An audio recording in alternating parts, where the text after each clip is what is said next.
Hello and welcome to Charger Bulletin News. I'm Nicole Rivera. And filling in for Masuki Garvey Sanchez, I'm Karina Rodriguez. Here are the week's top stories. In late August, students were receiving text messages from an unknown number asking them to click on a link and view a compliment they received. Soon after, a Snapchat picture of the text urging girls not to open the link started circulating. It alleged that the link was to a sex trafficking site that would put a tracker on your phone. Since the CEO of IRL has stepped forward to say that is not the case. The app, whose name stands for In Real Life, is a social media site used to connect strangers. He claims the texts are only sent after a friend with the app invites someone in their contacts to join.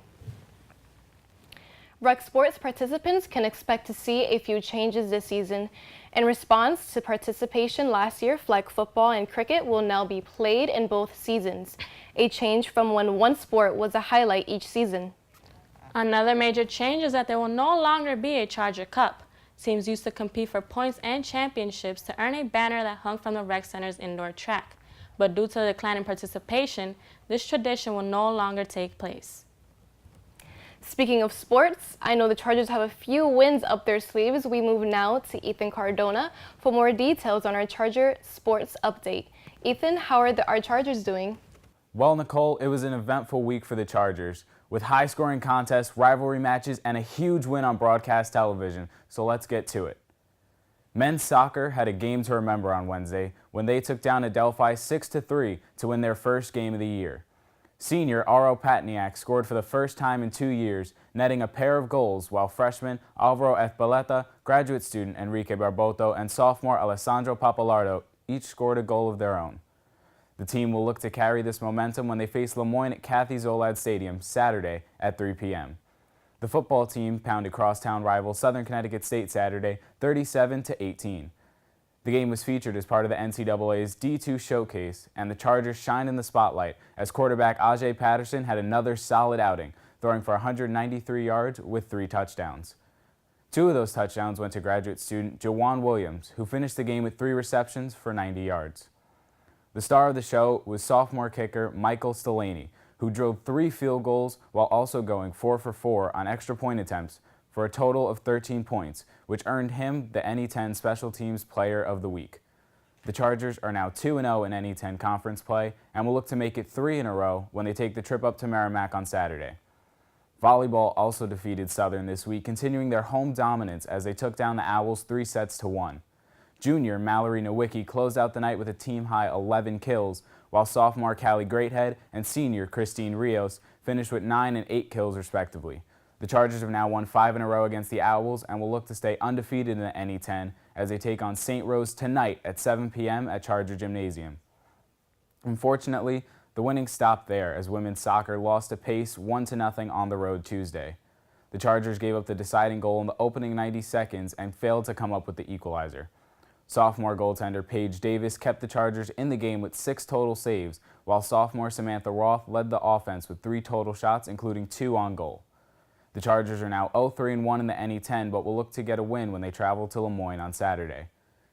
And in field hockey, the team was shut out 4-0 at home Tuesday as they took on nationally ranked Assumption. Sophomore goaltender Natalie Shaker played well between the pipes, finishing with a season-high 13 saves on the night. The Chargers will look to win their first game in program history on Saturday as they take on St. Michael's at 1 p.m. at Delacamer Stadium. That's all for our Chargers. Back to you. Last Wednesday, Lambda Pi Upsilon Sorority Incorporated hosted a Show Your Spots event in Bartell's Fireplace. We are joined by Chapter President and Coordinator of Inclusion and Campus Relations, Livy Acevedo. Thank you for joining us, Livy. Tell us about this event. So Show Your Spots was an event that was put on to showcase people's love for themselves, things that they really felt expressed who they truly were. We felt like people focused too much on the things that they want to change about themselves rather than highlighting what they love most. So it was just a way for us to allow people to show their true spots, their true colors to the campus community. Why was it important for your organization to hold this event? So my organization focuses on empowering women specifically, but the community as a whole. And this was just one way that we felt we could empower people to love who they truly are, love themselves, and to really embrace their true selves. What do you think the impact of an event like this is? I just feel like it brings positivity to the campus. You know, it allows people to show everybody on campus, you know, this is who I truly am. You know, sometimes I feel like people get lost in their own bubbles, or, you know, too self-absorbed, or not self-absorbed, but, you know, too focused on what the media thinks we should look like, or, you know, things like that. So for us, it was just more of, you know, embrace yourself, love yourself, and everybody else will follow. You know, at the end of the day, you have to love you before anybody else can. What kind of events can we expect to see from your organization in the future? So we have a lot of community service events coming up. We're holding a midnight run on October 2nd to bring bagged food to the homeless population of downtown New Haven.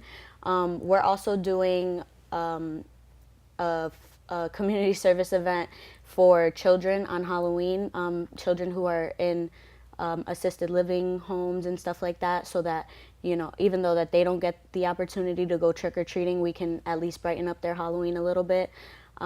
During the week of November 5th through November 9th is our Founders Week, so we are hosting our Poder Week, which for our organization is how we celebrate our Founders Day and how we honor our founding mothers.